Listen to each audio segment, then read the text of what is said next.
नमस्कार दोस्तों, एक बार फिर से आप सभी का स्वागत है विंध्य पाठशाला के इस चैनल पर। दोस्तों, बिहार शिक्षक भर्ती में जो रसायन विज्ञान की श्रृंखला चल रही है, पहले में हम आपको बताए थे रसायन विज्ञान के पहले टॉपिक में हमने आपको कवर किया हुआ था एसिड बेस एंड साल्ट। आज हम आपको परमाणु स्ट्रक्चर के बारे में बताएंगे, परमाणु संरचना। एक दो वीडियो पढ़ेंगे, पूरा रसायन विज्ञान और ख़त्म हो जाएगा बिहार शिक्षक भर्ती को ध्यान में रखते हुए। अब बात कर लेते हैं, स्ट्रक्चर आपके सामने एक दिखाई पड़ रहा है। ये स्ट्रक्चर एक एटम का है। एटम में आप देख रहे हैं कुछ चीज़ें बीच में हैं और कुछ चीज़ें चारों तरफ वृत्त की कक्षा में घूम रही हैं। अब बात करें जो चीज़ें बीच में है उसका नाम क्या है। जो चीज़ें बीच में है उसको बोलते हैं न्यूक्लियस। रसायन की भाषा में उसको बोलते हैं, हिंदी में नाभिक या इंग्लिश में न्यूक्लियस बोलते हैं। अब बात करें बाहर, तो बाहर की जो कक्षाएँ हैं इनको बोलते हैं शेल। इनका नाम दिया गया है SHELL, सेल। जब जो अंदर वाला है उसका नाम के सेल है। इसको दूसरे अगर कलर से शो करें, अंदर वाला के सेल है, बाहर वाला एल है, फिर इससे बाहर होगा तो एम होगा, फिर बाहर होगा तो एन होगा। तो कुल मिलाकर के एल एम एन इस तरीके से इनका नामकरण किया गया है सेल का। और अंदर जो आपको दिखाई पड़ रहा है वह है न्यूक्लियस। अब बात कर लेते हैं, न्यूक्लियस में दो तरीके के आपको कण दिखाई पड़ रहे हैं। एक पॉजिटिव चार्ज वाले दिख रहे हैं और एक पर कोई चार्ज नहीं है। जो पॉजिटिव चार्ज है उसका नाम प्रोटॉन दिया गया है, और जो जिनके ऊपर कोई भी चार्ज नहीं है वह न्यूट्रॉन है। न्यूट्रॉन पर न्यूट्रल चार्ज होता है, कोई भी चार्ज नहीं होता है, और प्रोटॉन पर पॉजिटिव चार्ज होता है। और एक आप कण देख रहे हैं निगेटिव चार्ज वाला, जो कि बाहर की कक्षाओं में घूम रहा है, यह है इलेक्ट्रॉन। परमाणु में तीन प्रकार के आपने कण देखे, एक का नाम इलेक्ट्रॉन जो बाहर घूम रहा है, एक प्रोटॉन और एक न्यूट्रॉन। प्रोटॉन और न्यूट्रॉन नाभिक में अंदर हैं। अब बात कर लेते हैं कुछ फैक्ट की। फैक्ट क्या है? क्वेश्चन पूछ लेता है कि नाभिक की त्रिज्या कितनी होती है। क्वेश्चन ये भी पूछ लेता है कि परमाणु की त्रिज्या कितनी होती है। तो इन दोनों को आज हम लोग समझ लेते हैं। देखिए, त्रिज्या होती क्या है। जब किसी वृत्त की अगर बात करें तो वृत्त अगर ये है, उसका केंद्र ये है, तो केंद्र से परिधि के बीच की दूरी को त्रिज्या बोलते हैं। और अगर इस न्यूक्लियस को हम एक वृत्त मान लें और इस वृत्त में केंद्र मान लें, तो केंद्र से परिधि के बीच की दूरी यह है त्रिज्या नाभिक की। इसी तरीके से इसको हम एटम मान लें तो केंद्र से परिधि के बीच की दूरी है परमाणु की त्रिज्या। अब आप देख करके बताइए, नाभिक की त्रिज्या बड़ी है कि परमाणु की त्रिज्या? तो आप देख करके स्वयं अंदाज़ा लगा सकते हैं कि परमाणु की त्रिज्या नाभिक की त्रिज्या से बड़ी होती है। अब बात कर लेते हैं कितनी बड़ी है। तो संख्या की अगर बात करें तो नाभिक की जो त्रिज्या है, जो नाभिक की त्रिज्या है आर, वह 10⁻⁻15 मीटर होती है। इसी को फिजिक्स की भाषा में फर्मी बोलते हैं। जो परमाणु की त्रिज्या होती है वह होती है 10⁻⁻10, 10⁻⁻10 मीटर। इसी को एंगस्ट्रॉम बोलते हैं। और अगर आप मैथ के स्टूडेंट रहे हैं, अभी नहीं भी रहे हैं, तो आपको पता है कि 10⁻⁻15 छोटा होता है 10⁻⁻10 से। तो छोटा है इसका मतलब नाभिक की त्रिज्या छोटी होती है और परमाणु की त्रिज्या बड़ी होती है, जो कि आपके सामने चित्र के माध्यम से हमने आपको समझा दिया है। अब आपके सामने कुछ फैक्ट लेकर के आते हैं जो कि परमाणु संरचना और सिद्धांत के चैप्टर को बहुत जल्दी कवर कर लेंगे। आपका समय ज़्यादा हम खर्च नहीं करेंगे, कम समय में ज़्यादा आउटपुट, यही हमारा उद्देश्य है। आइए बात कर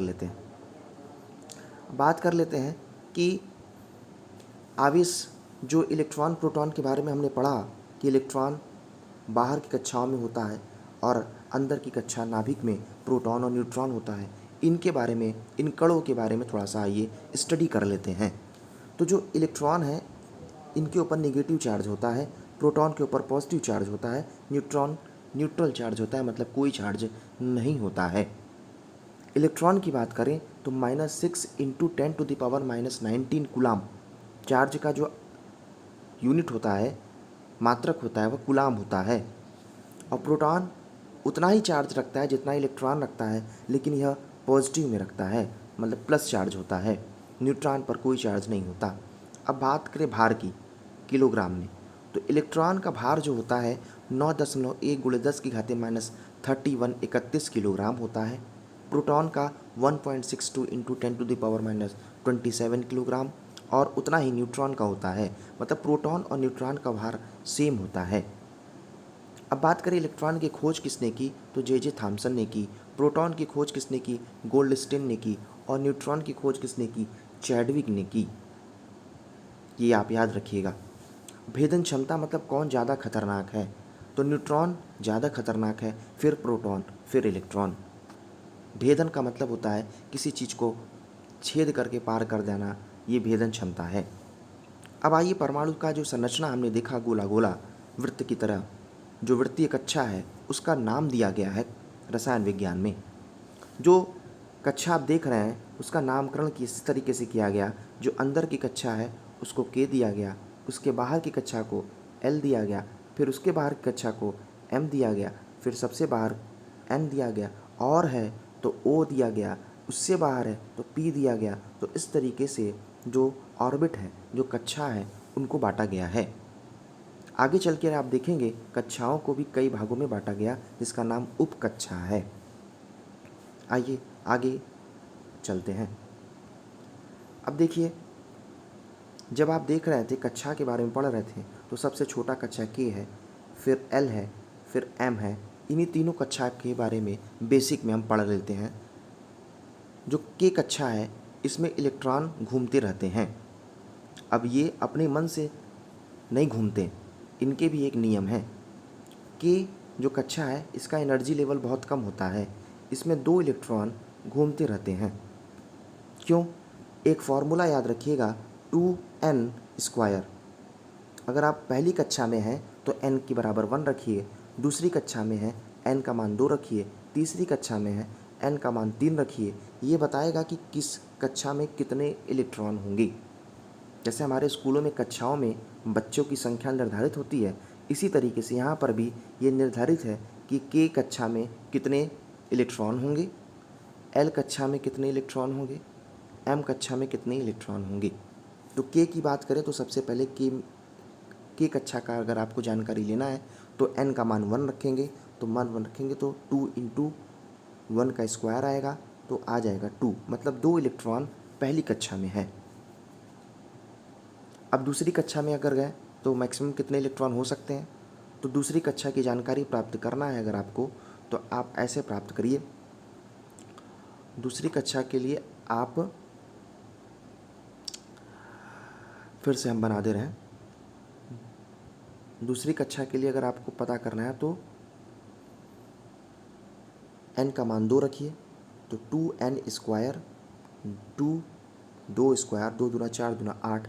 दूसरे कक्षा में टोटल 8 इलेक्ट्रॉन हो सकते हैं।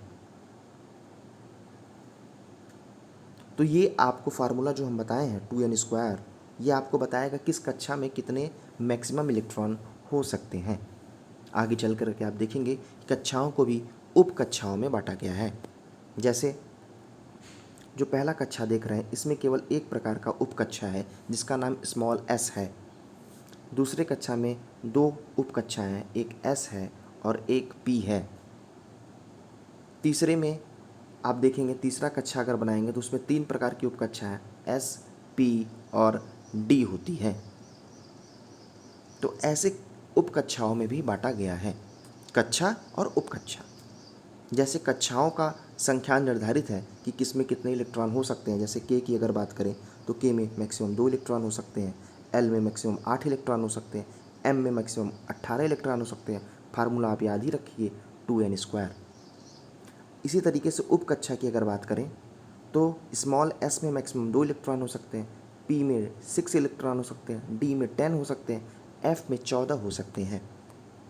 अब बात कर लेते हैं कि k में 2 प्रकार की उपकक्षाएं नहीं, एक ही प्रकार की उपकक्षा होती है जिसका नाम s है। l में 2 प्रकार की उपकक्षा है, s और p है। m जिसमें मैक्सिमम 18 इलेक्ट्रॉन, ये कैसे प्राप्त किए हैं, 2n² फार्मूले से, कि k में 2 इलेक्ट्रॉन, l में 8 इलेक्ट्रॉन। l में 8 इलेक्ट्रॉन कैसे, n का मान 2 रखिए तो पता चल जाएगा। m में 18 कैसे, n का मान 3 रखिए। n में 32 कैसे, n का मान 4 रखिए। इसी फार्मूले में निकल जाएगा।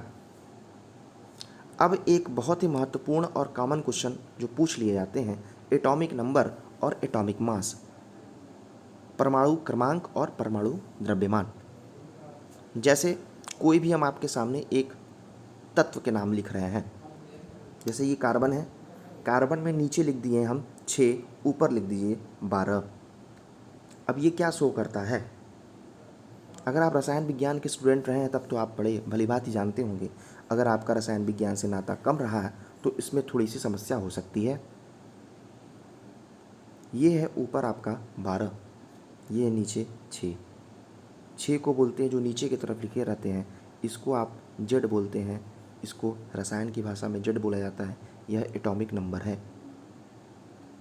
ऊपर है ए, इसका नाम है ए, इसको बोला जाता है एटॉमिक मास। तो नीचे की तरफ जो लिखा है उसको एटॉमिक नंबर, ऊपर की तरफ जो लिखा होता है उसका नाम एटॉमिक मास है। अब बात करें फार्मूला क्या होता है, कैसे निकालते हैं एटॉमिक नंबर। देखिए एटॉमिक नंबर जो होता है, एटॉमिक नंबर जो होता है वह किसी भी प्रोटॉन, किसी भी आप परमाणु स्ट्रक्चर में अंदर देख रहे हैं कितने प्रोटॉन हैं, तो नंबर ऑफ प्रोटॉन की संख्या जो होती है वह एटॉमिक नंबर होता है। जितने भी प्रोटॉन होंगे वह उसका एटॉमिक नंबर होगा।